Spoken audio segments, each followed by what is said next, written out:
I bumped into the kid the other day. And again, when I was trying, he's in his 20s, he's not a kid. Okay, but anyway, I bumped into him. I was walking home from the store, and he was walking to the store. It was dark, and I saw someone in the distance. I'm like, I wonder who that is. I usually don't bump into people that often when I'm out walking. And I'm like, oh fuck, it's him. This is when I thought that 100% believed he had been the one. Because we got another call. My mom got a call saying, we've had a new report again. She slammed the phone. She wouldn't talk to them. The lawyer told me to, that my mom has every right, if she wants to, please talk to them and whatnot, that she has every right to slam the door in their faces or not talk to them. She doesn't have to talk to them. She's under no obligation. I said, are you sure? And he's like, yep. Anyway, I saw it was him. I'm like, oh fuck, and I ignored him. And then he's like, I was wearing, I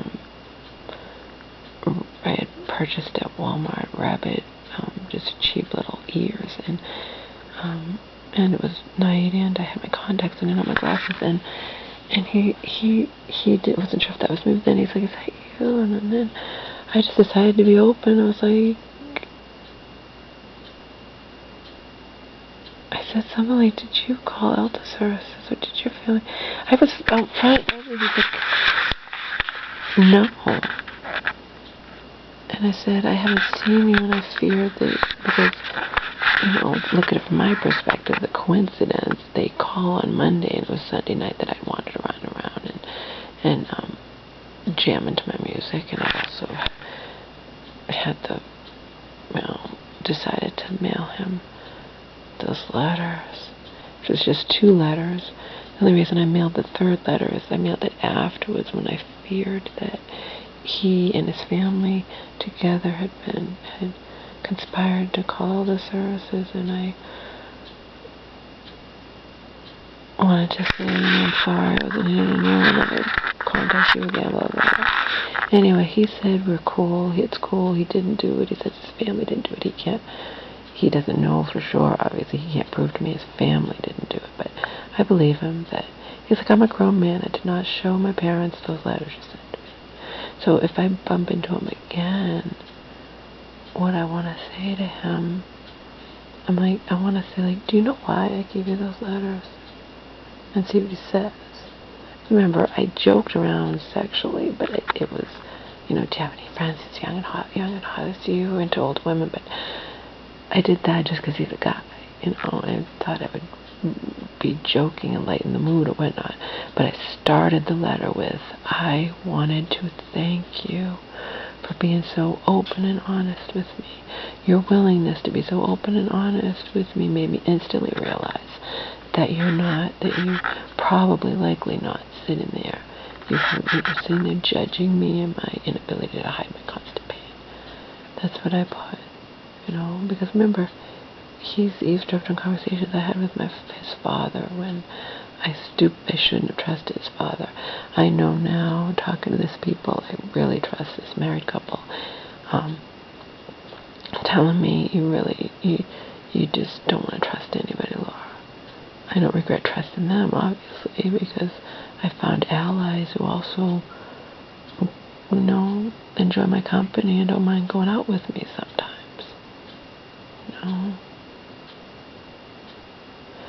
But anyway, I want to tell that kid, I call a kid, he's not a kid, but if I'm old enough to be your mom, then you're a kid, even though technically you're not a kid.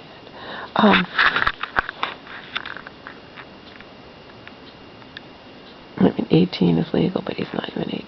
He's in his early 20s, okay? Anyway, I want to say to him, do you know why I sent you those letters? And if he says, no, I'll say, I wanted to bond with you. He had revealed personal shit, and in this day, everyone knows, and nowadays, everyone's so phony and fake. People, not just nowadays, most people, just in general, are phony and fake. And for him to reveal personal shit to me You know, I mean, in my drunken brain, I wanted to bond with him. But it's not in my drunken brain because I hadn't bumped into him, and I've been planning to say that in person to him, in person. I never saw him. And then, you know, in my tipsy brain, I decided to send those letters. And then I regretted it, so I sent the one letter, and then the second one was like, sorry for sending the first letter. I was tipsy, I was drunk, I was whatever, but I remember everything I said. I wasn't blacked out drunk or anything. I was just jamming to my music and, you know, blowing off some steam safely. But the thing is, that's why I'd wanted to say to him in person. I never got the opportunity. Weeks went by. I don't see him very often. And I just was dying to say that to him. I threw in the other shit just because, you know, whatever. And he was saying, like, I get it. When I met him in person the other night, I get it, you're horny. No, I threw in that other shit, and certainly not, I'm not hitting on you. He smokes cigarettes anyway.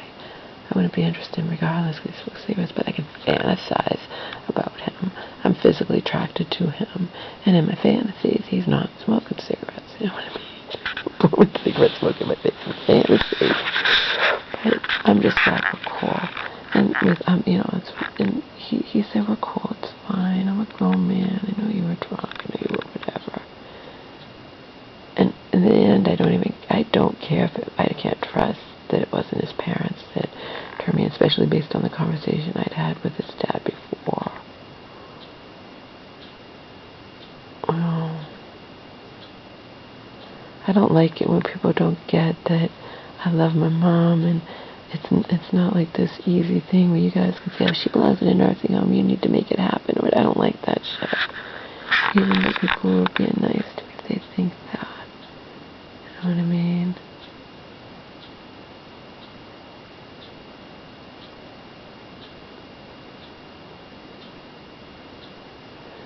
Obviously, it might have to be her fate down the road. It doesn't have to be her fate now. This woman does not belong in a nursing home, okay? Doesn't.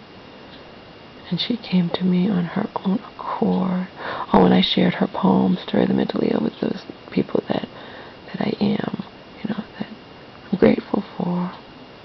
I'm grateful for them, and they enjoy my company, and I vent to them or whatever, and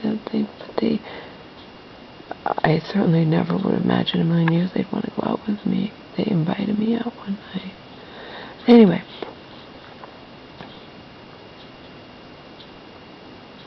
I shared my poems to her, my mom's poem. And then later I shared a couple of my poems. You know,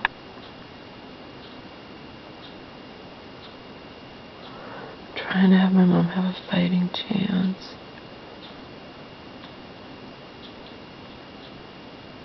But everything is up to her. If she doesn't want to take her CoQ10 and vitamins like she used to, there's nothing I can do. Really, Joe strongly recommends above all else turmeric. Turmeric is so good, and to combat against the poison, the psych meds that are poison, toxins. But the turmeric pills I bought from Mega Food are huge. I can swallow them, but she can't. So I can get liquid turmeric, but I'm going to ask her. I'm just going to say, if I got liquid turmeric, that's really Joe you know, she admires Joe, my mom, but you know what? And if she says no, then she says no. That's it. I can only make suggestions. I was guilty in the past of really, for her own good, of course, by trying desperately to help her. Things, but not anymore. Not anymore.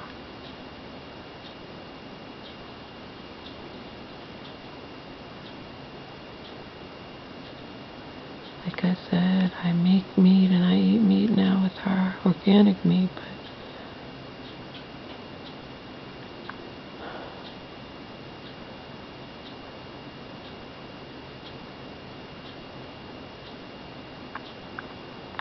too hard to not eat meat. I told you Joe decided to start eating meat, organic grass-fed meat, so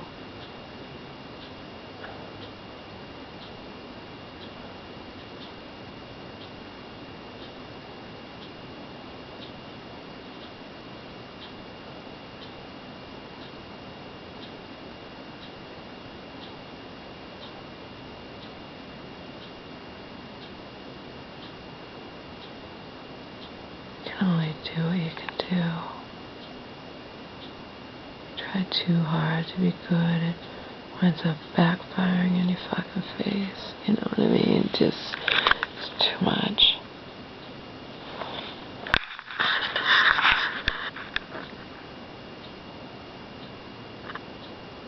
I might go weeks without ever bumping into the kid. If I ever do bump into him again, that's what I'm going to say. I just want him to know. I'm not going to send him my letters. I vow not to do that.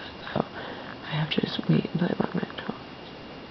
Obviously, part of I'm itching to send the letter, but I'm not going to do it. Because again, he's not living alone. And I'm just not going to send the letter. Because you don't know that it wasn't his parents that called health services on me. You know what I mean? Health services didn't give specifics to the lawyer.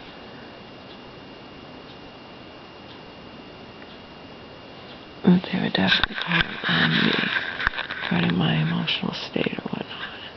It definitely, no matter what, the kid doesn't want to believe it was his parents, but he doesn't know that it wasn't. And I have a feeling, I still have a feeling that it was. I don't care.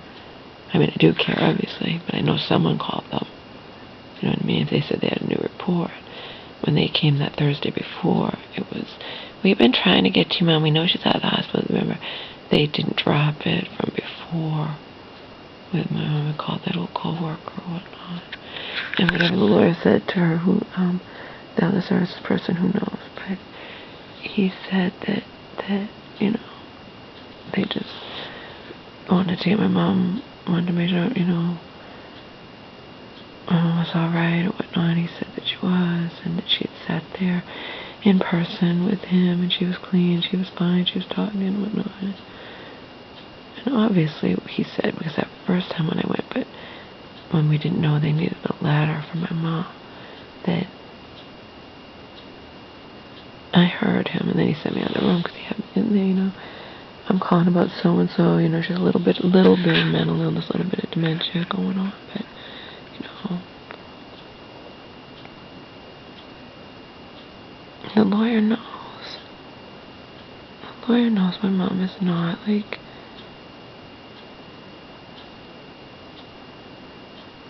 she's able to say, just like she was able to say that she wanted me out of her own accord, she changed her mind. I did nothing to persuade her. She had a change of heart. Maybe she didn't like going to the grocery store by herself. Maybe she realized it would have been a hell of a lot easier if I'd gone with her.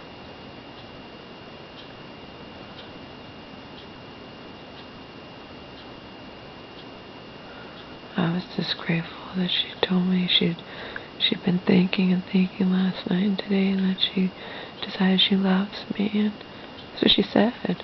Laura, she sat down on the couch, I was laying there. Laura, I've been thinking, what? I don't want you to move out. I think you should stay here. I think we help each other. I think we belong together. I decided that I do love you and I want you here with me.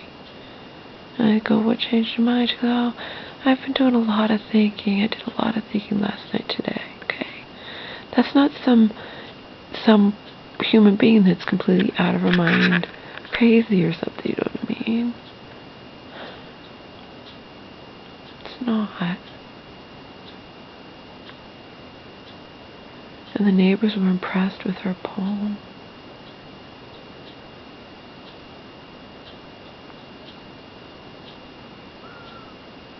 I know she's just hurting. She won't have anything to do with her church friend. She feels like the church friend. She feels like anyone who's had to call the police on her has betrayed her. That time we thought that she could go to the regular hospital and just get her meds adjusted, or go back to that the hospital she'd been in, and we falsely thought that that was really bad because the church woman offered to drive my mom. She went voluntarily instead of us having to call 911. It wound up being bad. My mom wound up being sectioned again and going into a different hospital, and it was just awful. It's just, in her eyes, it's betrayal. In our eyes, me no longer, not after the fiasco that happened with these last 2 mental hospitals, no fucking way. I will never call the police on my mom again unless it's like I really feel like she's a danger to herself or others or whatnot. And that's definitely not the case right now. Okay? It wasn't the case even when she was occasionally having those public outbursts. I haven't been out in public with her. You know, if that's part of very, very mild dementia, you know, it hasn't been happening, but I haven't been out in public with her.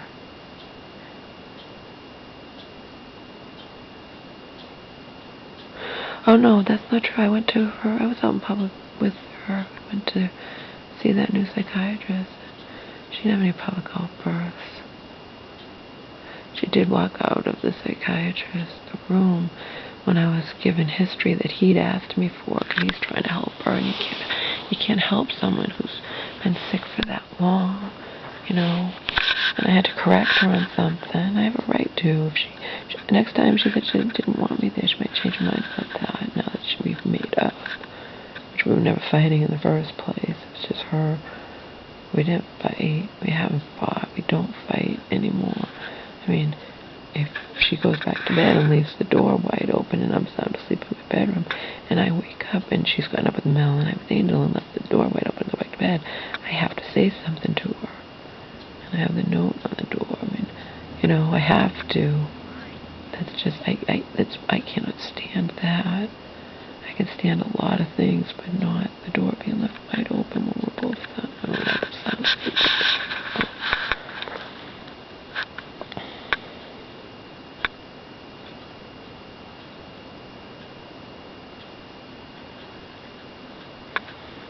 So that's where it stands.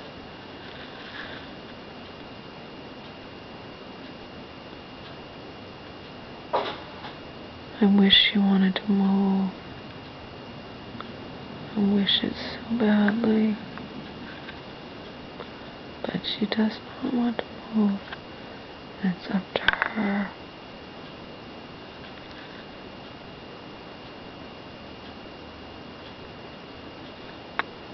And I still am in constant fear that people won't leave us alone. It's so convenient to point to someone, oh well, that person's mentally ill, so they don't know how to make decisions that are best for them. It's just, I don't know.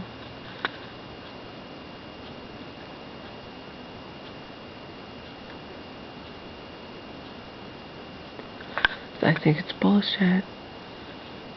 What she said to me was not, that was somebody who's having insight into the situation. That's not somebody crazy or whatnot. And what I told you, she said exactly what she said, more or less. I can't remember it verbatim, but she sat down. Laura, I've been thinking, what? You know, I don't want you to leave. I want you to stay here with me. We help each other out. We're good for each other. She also said, I've decided that I do love you and want you here. That's everything she said. And when I said, what changed your mind? She said, oh, I did a lot. I've been doing a lot of thinking. I did a lot of thinking last night and today. That's almost verbatim. And my mom sat down on the couch yesterday. I was on the couch, and she said at the end of it, and that's what she said to me. Of her own accord, she reached that decision completely on her own. She didn't even know that the woman from the assisted living was coming. Because I understandably, and even the other neighbor recommended that I don't tell my mom. She said, don't tell your mom at all. She said, just have the woman show up and see. And then you have a witness if your mom freaks out. But I was planning on telling my mom, like a couple hours prior. The woman was to come until late afternoon. I was planning on telling my mom ahead of time. I'm not just going to have the woman show up here, but I I was going to record my mom and see how she reacted. Who knows why my mom came to that decision on her own.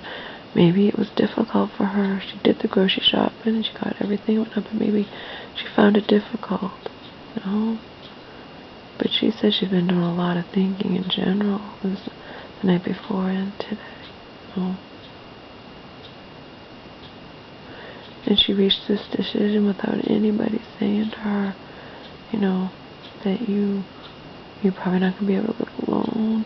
You try to live here alone, they might come out, you know, you might wind up in a nursing home or whatnot as a ward of the state. If anything happens or whatnot, the elder service will step in and that will be all she wrote. But nobody said that to her. Certainly not me.